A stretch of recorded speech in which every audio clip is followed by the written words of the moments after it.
I moved into the apartment because it felt safe. New building, secure entry, smart locks, cameras in common areas. The leasing agent called it fully integrated living. Everything ran through one app. Door lock, thermostat, motion sensors. Even the hallway light outside my unit. I liked the idea of control. Being able to check my door from bed. Making sure no one could get in without me knowing. At least. That's what I thought. The first alert came 2 weeks after I moved in, to 14 a.m. Motion detected, living room. I opened the app immediately. The camera showed nothing, couch empty. Kitchen dark, no sound. I replayed the clip. A shadow moved across the hallway entrance, tall, slow, then the video glitched and blurred before it reached the frame. I convinced myself it was headlights from outside. I went back to sleep. The next morning I checked the activity log. 2:14 a.m. Motion detected to 16 a.m. Front door unlocked. 2:17 a.m. Front door locked. My stomach tightened. I live alone. I hadn't left my bed. The log said the door was unlocked by an authorized user. Not maintenance. Not admin. Authorized user. Me. I changed my password immediately. Enabled two-factor authentication. Removed and re-added my device. I even reset the router. There was no second user listed. No suspicious logins. That night I texted my ex, Daniel. We'd broken up 3 months earlier. It wasn't messy, but it wasn't clean either. He'd once joked that he was better with tech than people. I asked him if smart locks could glitch. He replied almost instantly, "They don't unlock themselves." At 1:03 a.m. the thermostat dropped from 72 to 68. I hadn't touched it. The app showed the change was made locally. Not remote, local override. I sat up in bed. The hallway was dark. The air felt colder already. Then another alert. Guest profile activated. I never created a guest profile. Under my account name, a second user appeared. Resident. No email, no number, just resident. I tried to delete it. The system asked for the primary administrator password. I entered mine. Invalid. I tried again. Invalid. Then the living room camera went offline. Status: disabled by resident. My chest tightened. Motion detected. Hallway. I opened my bedroom door slowly. The closet that held the control panel was slightly open. I was certain I had closed it earlier. Inside, the panel light was blinking pairing mode. I called building management the next morning. They insisted no one else had access. Maintenance entries were labeled admin. My logs showed authorized user. I mentioned Daniel. The manager asked if he had ever lived with me. I said no. They suggested maybe he still had my Wi-Fi credentials. I drove to Daniel's place that afternoon. He looked confused when I told him everything, almost offended. "I don't need your apartment," he said. But he didn't quite meet my eyes. That night I stayed awake with the app open. At 2:02 a.m., front door unlocked. This time I heard it. The soft mechanical click. I didn't move. I listened. The handle turned slightly. The door opened an inch, then stopped. For minutes passed. The app showed the door relocked by resident. Not me. Resident. From inside the apartment, I heard a faint whisper of movement. Not footsteps. Something softer, like fabric brushing a wall. I didn't leave my bedroom until sunrise. When I finally stepped into the hallway, the front door was closed, locked, the deadbolt in place. Nothing looked disturbed. Except the closet. The control panel casing was slightly loose. One corner not fully snapped in. I was sure it had been flush before. I touched it, cold. Behind it, I thought I heard a faint hum. Not from the wall. From something added. I skipped work and called the police. 2 officers came, calm, methodical. They searched everything under the bed, behind the shower curtain, even the balcony ledge. Nothing. I showed them the logs. The second user, resident. One officer frowned. The other asked if I had recently gone through a breakup. I said yes. He asked if Daniel had ever been inside this apartment. I said no. He wrote something down anyway. After they left, I checked the app again. 2:03 a.m. Police presence detected. 2:04 a.m. Camera restored. There was no feature listed anywhere called police presence. It wasn't in the manual. It wasn't on the website. I screenshotted it before it disappeared. When I refreshed the log, that entry was gone. Deleted. Only 2 users could delete logs. Primary administrators, me and resident. That afternoon I went back to Daniel's place. I didn't accuse him. I just asked to see his phone. He laughed at first, thought I was joking. When he realized I wasn't, his smile faded. He handed it over. No smart home apps, no strange connections. He even showed me his router logs, nothing linked to my address. When I left, he looked hurt. And for the first time, I wondered if I was losing my grip. That night I stayed at my friend Melissa's apartment. At 11:58 p.m. my phone buzzed, motion detected, bedroom. I wasn't there. The thumbnail showed my bedroom door slowly opening from the inside. The thermostat dropped from 72 to 60 in under a minute. My bedroom light turned on, the camera adjusted. And for one frame, I saw a shoulder near the lens to close. Watching. The feed cut to black. Camera offline. On-site disconnection. Melissa grabbed my arm when I stood up. "Don't go back there," she said. But I did. When I reached my apartment, everything looked normal, the hallway quiet, the door closed. Inside, the air felt colder than outside. The closet door was wide open now, behind the control panel. I heard the hum again, stronger this time. I unscrewed the panel. Behind it wasn't just wiring. There was a second device, small, matte black, hardwired into the building's main data line, a secondary router. It wasn't part of the original installation. It had been mounted carefully, professionally. The tiny indicator light blinked steadily. Active. Connected. I took a photo. The moment I did, my phone buzzed. New device attempting pairing. I unplugged the device. The hum stopped. The panel went dark. For a full minute, nothing happened. Then my phone vibrated. Front door unlocked. I was standing in the living room. I heard it.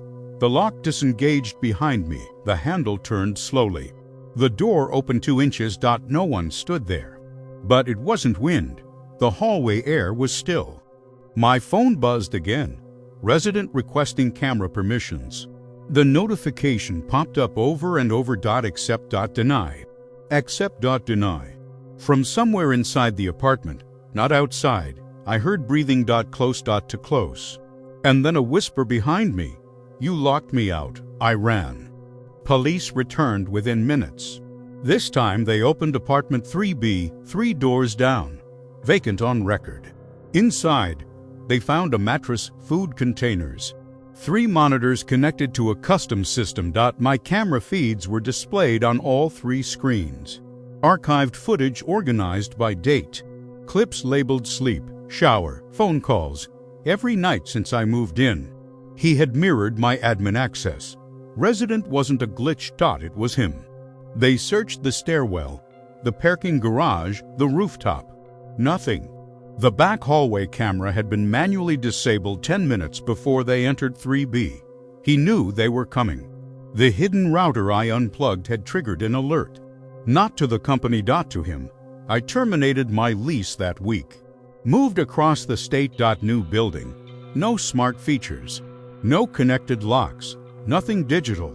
2 months later, I received an envelope, no return address. Inside was a printed screenshot. My new bedroom. Different apartment. Different city. Timestamp to 14 a.m. Beneath the image, typed neatly, motion detected, resident active. In the corner of the frame, barely visible in the reflection of the window, a figure. Standing behind the camera, watching. I didn't call the police about the envelope. I didn't tell Melissa. I didn't tell anyone.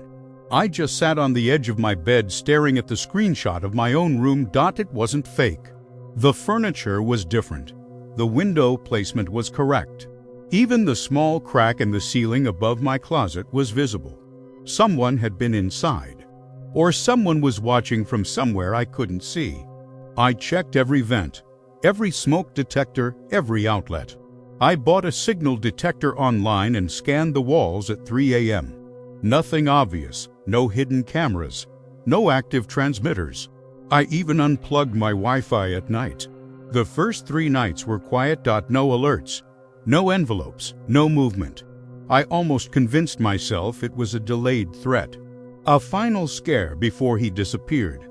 On the 4th night, at exactly 14 a.m., my phone vibrated. Unknown device attempting to connect. I didn't have a smart system anymore, no smart lock, no cameras, no thermostat app. I had deleted everything. The notification disappeared before I could open it. When I checked my phone settings, nothing was there. No app running. No permission granted.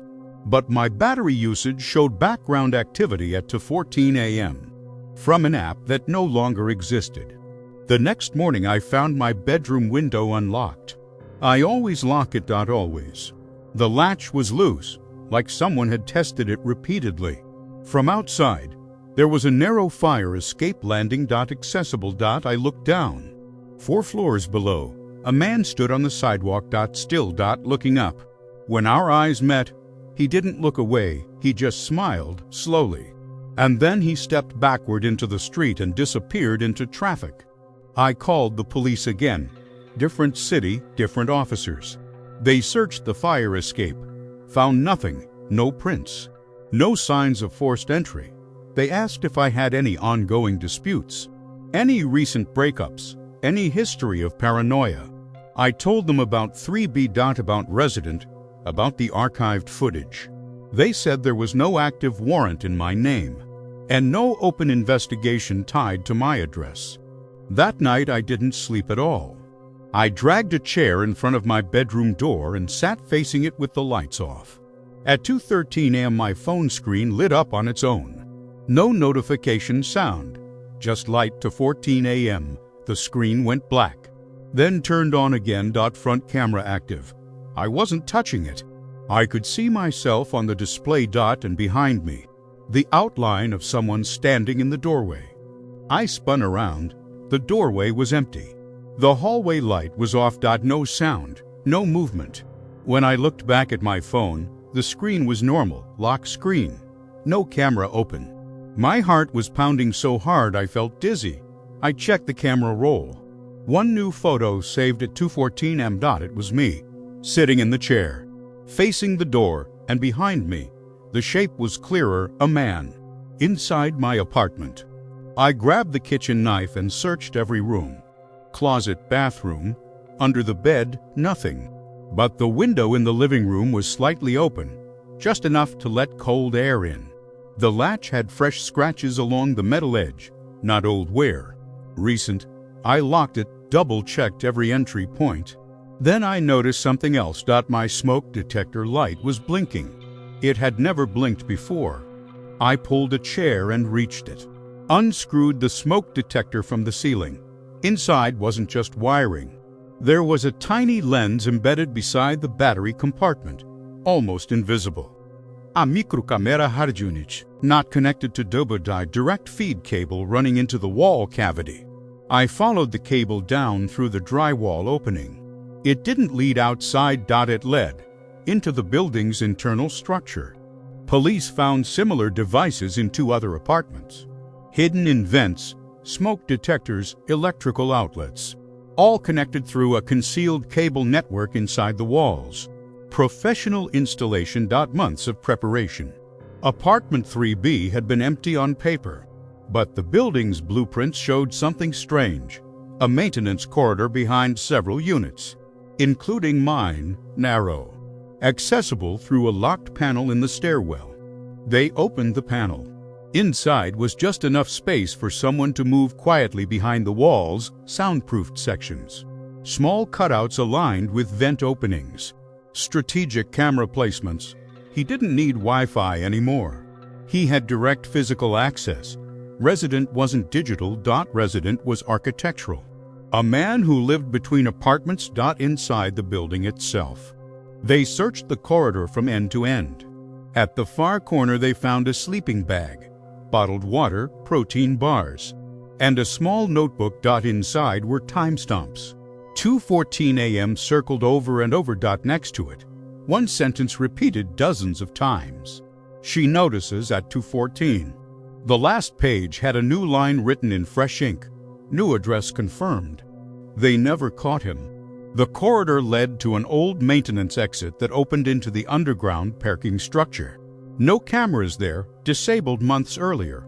I moved again. Another city, another state. I don't use smart devices. No connected locks. No indoor cameras. But every night I wake up at exactly 2:13 a.m., 1 minute before. I don't set alarms anymore.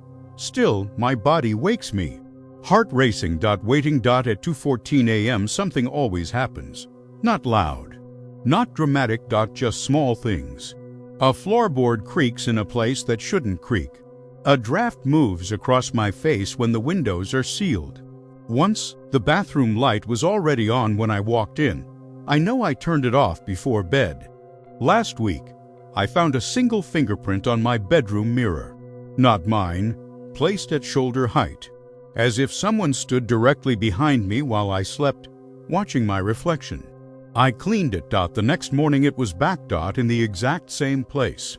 At 2:14 a.m., my phone screen lights up sometimes. No notification. Just light. As if something is activating it remotely.